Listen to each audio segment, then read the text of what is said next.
Koronavirusi i shpallur zyrtarisht pandemi nga Organizata Botërore e Shëndetësisë në mars të 2020-s, është e fundit në linjën e gjatë të pandemive globale që nga shpërthimi i gripit, që mori emrin si gripi spanjoll në vitin 1918 e që vrau më shumë se 50 milion vetë qark botës, sipas Qendrës për Kontrollin dhe Parandalimin e Sëmundjeve. Gripi i vitit 1918 njihet nga ekspertët dhe organizatat e shëndetit si gripi më i rëndë sezonal ndër vite, pasi përfshiu qindra shtete, nga Shtetet e Bashkuara të Amerikës dhe Europës po ashtu. Gripi spanjoll mbërtheu botën në një krizë të paprecedent. Vala e parë e virusit, që ishte një mutacion i gripit të zakonshëm, kaloi pa u vënë re, pasi njerëzit shëroheshin brenda 2 apo 3 ditëve. Por vala e dytë ishte vrastare, pasi njerëzit humbën jetën vetëm pak orë pasi shfaqnin simptomat e para. Pandemia u ndal vetëm me ardhjen e verës së vitit 1919.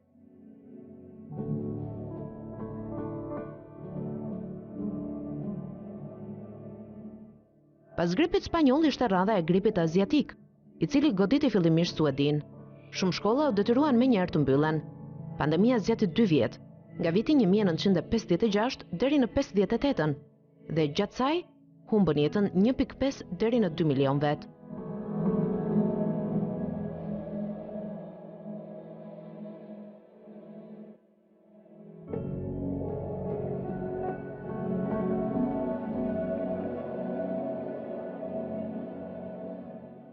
Në 1968 solli me vete atë që do të njihej si gripi i Hong Kongut, që për një vit shkaktoi 1 milion viktima. Newyorkezët u vaksinuan të parët kundër gripit të Hong Kongut.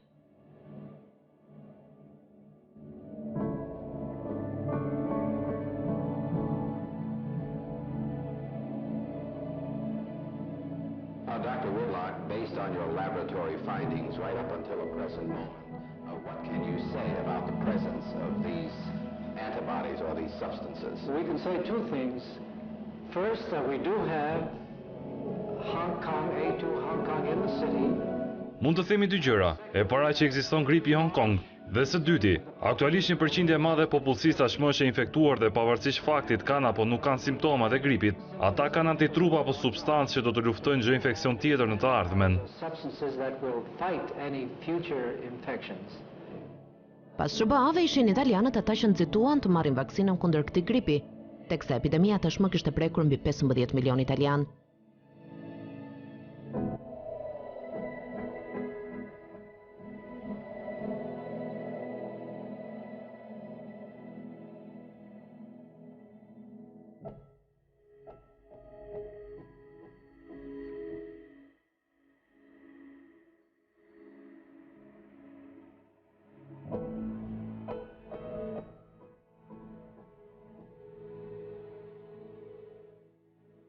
Pamjet duken të njëjta si sot, edhe pse kanë kaluar mbi 50 vjet nga ajo kohë.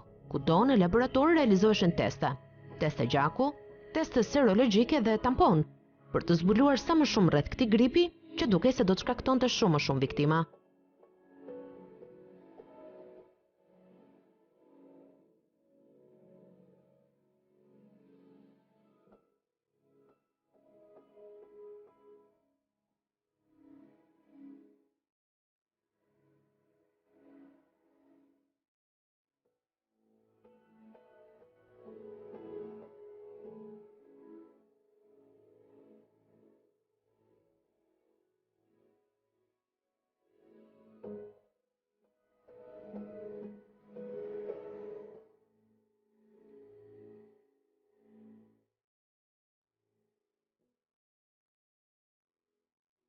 Edhe Britania e Madhe pas panikut dhe kujdesit për të mos u sëmurur, edhe pse dhjetor dhe gripi ishte i pranishëm kudo, u prek nga gripi i Hong Kongut, me pandeminë që vazhdonte të përhapej çdo ditë më shumë.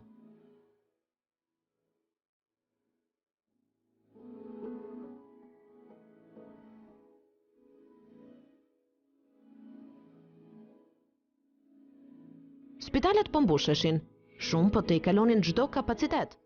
Edhe atëherë rastet e rënda përfundonin në terapi intensive, me shumë pak në ditë që ja dilnin të riktheheshin në shtëpi.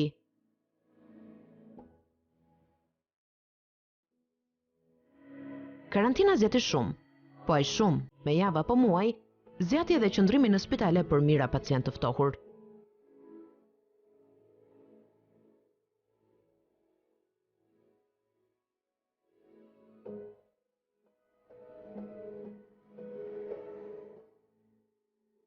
Shumë më vonë, vetë mjekët, ekspertët, madje dhe qendra për kontrollin dhe parandalimin e sëmundjeve do të pranonte se vaksinat kanë qenë vetëm 36% të efektshme gjatë pandemive më të rënda e më të këqija gjatë dekadave të fundit.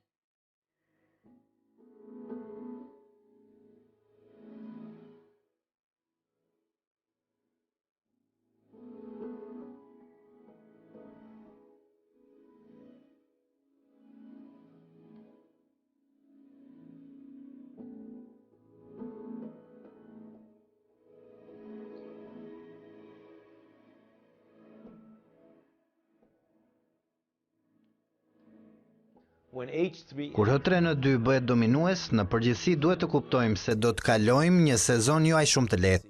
Virusi H3N2 historikisht ka qenë një aktor i keq. Është aktor i keq sepse ka tendencë të bëhet gjithnjë e më shumë virulent. Ka tendencë të shoqërohet me komplikacione të jashtëzakonshme, ajsa të çojnë drejt hospitalizimit të detyrueshëm, vdekjes, veçanërisht tek fëmijët e moshës pediatrike, dhe është po ashtu një lloj virusi që ka tendencë të ndryshojë lehtësisht dhe shpejt. Ndaj dhe krijimi një vaksine kundër saj është shumë e vështirë. Pas viteve 80, një tjetër sëmundje pushtoi botën.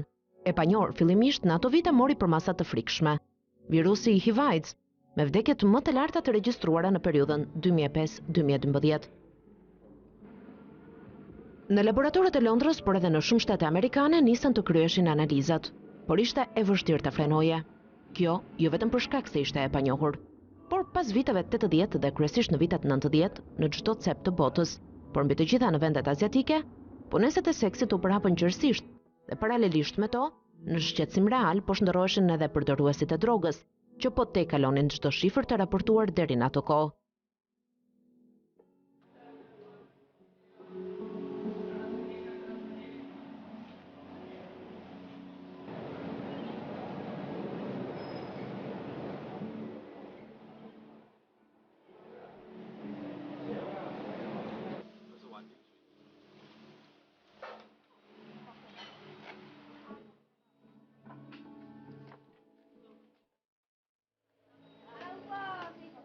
Shqetësues po bëj fakti se mosha atyre që po shndërroheshin në përdorues të zakonshëm të drogës, ishin edhe fëmijët, gjithnjë më të vegjël në moshë, kryesisht në vendet e varfra. Të tjerë ishin bartës që në lindje për shkak të prindërve përdorues.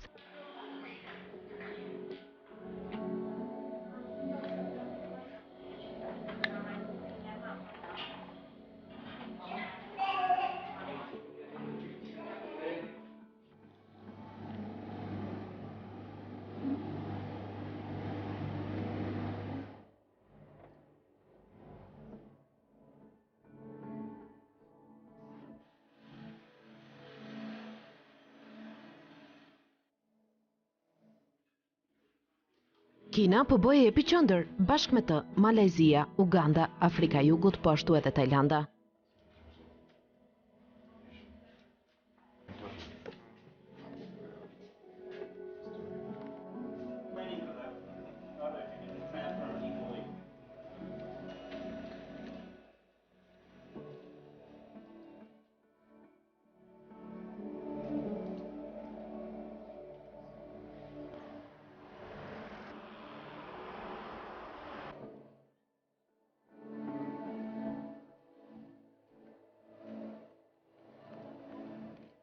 Në 2005 nisën të përdoren antiviralet e para, duke dhënë pacientëve çdo ditë më shumë shpresë, në mos të shpëtojnë nga ky virus vdekjeprurës, së paku të jetojnë më gjatë.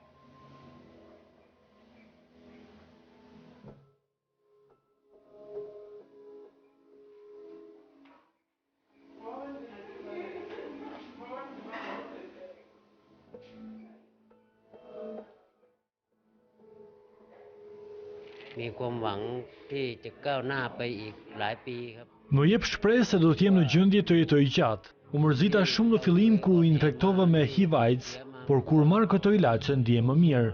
Duket sikur vdes dhe rilind përsëri.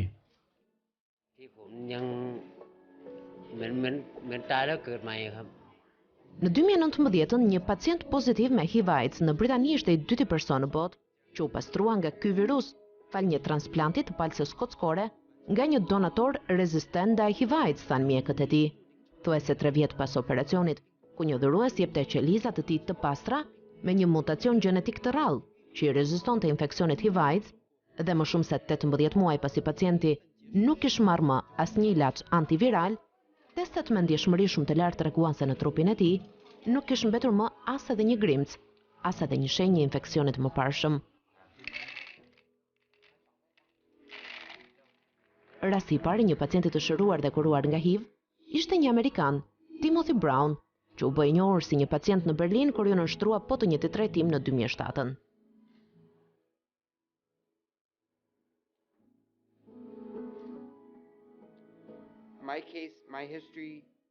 Rasti im, historia ime është një provë me koncept se HIV mund të kurohet. Shpresa është gjallë dhe kura përfundimtare është në horizont. Një test gjaku dhe një kit që mund të gjurmojë sëmundjet infektive të tilla si HIV dhe hepatiti B në vetëm 2 orë, po ndihmon në gjurmimin dhe trajtimin më të mirë të sëmundjeve, kryesisht në rajonet më të varfra të botës.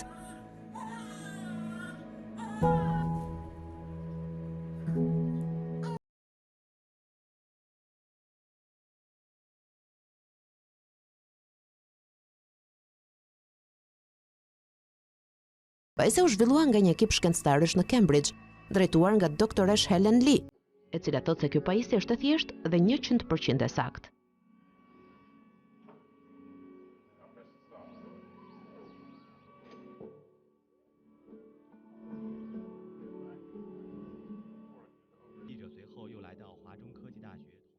Mbërrim në janar të 2020-s.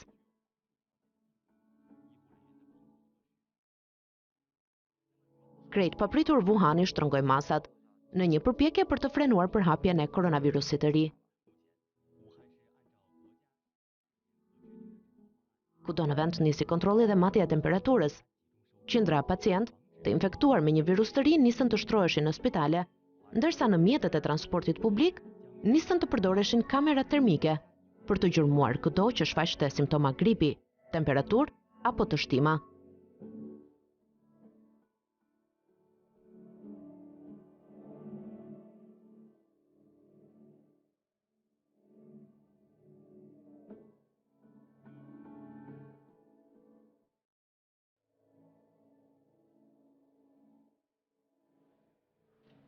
Brenda pak javëve, koronavirusi që tashmë njihet me emrin COVID-19 ishte përhapur në mbar globin.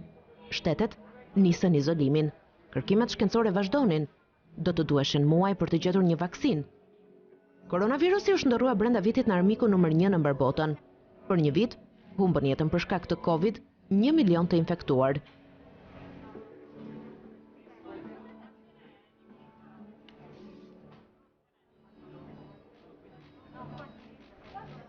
Italia ishte vendi më i goditur muajt e parë nga pandemia, sot me mbi 100.000 viktima.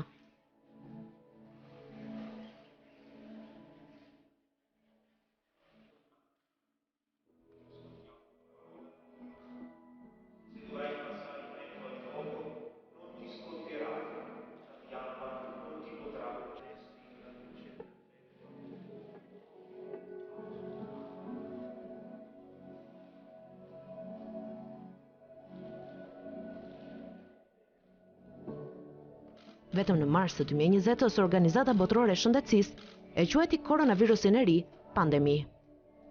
And we're deeply concerned both by the alarming levels of Jemi shumë të shqetësuar nga niveli alarmant i përhapjes së koronavirusit dhe niveli i lartë i infeksionit po ashtu. Ndaj kemi vendosur që COVID-19 të karakterizohet si një pandemi. That COVID-19 can be characterized as a pandemic.